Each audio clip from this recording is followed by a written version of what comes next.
ನಮಸ್ಕಾರ. ನಾನು ಶಶಿಧರ್ ಅಂತ ನೆಲಮಂಗಲ ಟೌನ್ ಇನ್ಸ್ಪೆಕ್ಟರ್ ಮಾತಾಡ್ತೀನಿ. ತಮ್ಮೆಲ್ಲರೂ ಕೂಡ ವೈಕುಂಠ ಏಕಾದಶಿಯ ಶುಭಾಶಯಗಳು. ಇತ್ತೀಚೆಗೆ ಕೆನರಾ ಬ್ಯಾಂಕ್ ಮತ್ತು SBI ಬ್ಯಾಂಕಿನ ಅಫಿಷಿಯಲ್ ಲೋಗೋಗಳನ್ನ ಬಳಸ್ಕೊಂಡು ಕೆಲವರು ಎಲ್ಲರಿಗೂ ಕೂಡ ಮೆಸೇಜ್ಗಳನ್ನ ಕಳಿಸ್ತಾ ಇದ್ದಾರೆ. ತಮ್ಮ ಖಾತೆ ಬ್ಲ್ಯಾಕ್ ಆಗ್ತಾ ಇದೆ, ಕೂಡಲೇ ತಾವು ಆಧಾರ್ ಕಾರ್ಡ್ ಮತ್ತು ಪ್ಯಾನ್ ಕಾರ್ಡ್ ಮತ್ತು ಪಾಸ್ಬುಕ್ನ ಫ್ರಂಟ್ ಪೇಜ್ನ ಅಪ್ಲೋಡ್ ಮಾಡಬೇಕು. ನೀವು ಯಾರನ್ನ ನಂಬೋ ಅವಶ್ಯಕತೆ ಇಲ್ಲ, ಕೆಳಗಡೆ ಒಂದು ಫೈಲ್ ಕಳಿಸಿದ್ದೀವಿ, ಅದನ್ನು ಓಪನ್ ಮಾಡಿ ನೀವೇ ಅಪ್ಲೋಡ್ ಮಾಡ್ಬೋದು ಅಂತ ಕಳಿಸ್ತಾ ಇದ್ದಾರೆ. ದಯವಿಟ್ಟು ನೀವು ಯಾರೂ ಕೂಡ ಆ ಕಳಿಸಿರ್ತಕ್ಕಂತಹ APK ಫೈಲ್ಗಳನ್ನು ಓಪನ್ ಮಾಡಲಿಕ್ಕೆ ಹೋಗಬೇಡಿ. ನೀವು ಅದನ್ನು ಓಪನ್ ಮಾಡಿದ ತಕ್ಷಣ ಆಟೋಮೆಟಿಕಲಿ ಯಾರು ನಿಮಗೆ ಕಳಿಸಿದ್ದಾನೆ ಅವನ ಸಿಸ್ಟಮ್ನಲ್ಲಿ ರ್ಯಾಟ್ ಇನ್ಸ್ಟಾಲ್ ಆಗುತ್ತೆ. ರ್ಯಾಟ್ ಅಂತ ಅಂದರೆ ರಿಮೋಟ್ ಆಕ್ಸೆಸ್ ಟೂಲ್ ಅಂತ.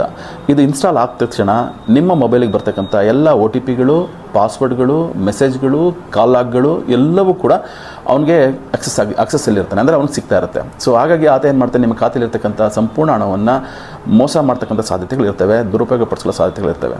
ಸೊ ದಯವಿಟ್ಟು ತಮಗೇನಾದರೂ ಈ ಥರ ಅನುಮಾನ ಆಯಿತು ಅಥವಾ ಈ ಥರ ಮೆಸೇಜ್ಗಳು ಬಂತು ಅಂದರೆ ಕೂಡಲೇ ಕನ್ಸರ್ನ್ ನೀವು ಯಾವುದು ಬ್ಯಾಂಕ್ ಇದೆ ಬ್ಯಾಂಕಿಗೆ ಹೋಗಿ ನಿಮ್ಮ ಮ್ಯಾನೇಜರ್ನ ಭೇಟಿ ಮಾಡಿ ನಿಮ್ಮ ಡೌಟ್ಸ್ಗಳನ್ನ ಕ್ಲಾರಿಫೈ ಮಾಡ್ಕೊಳ್ಳಿ.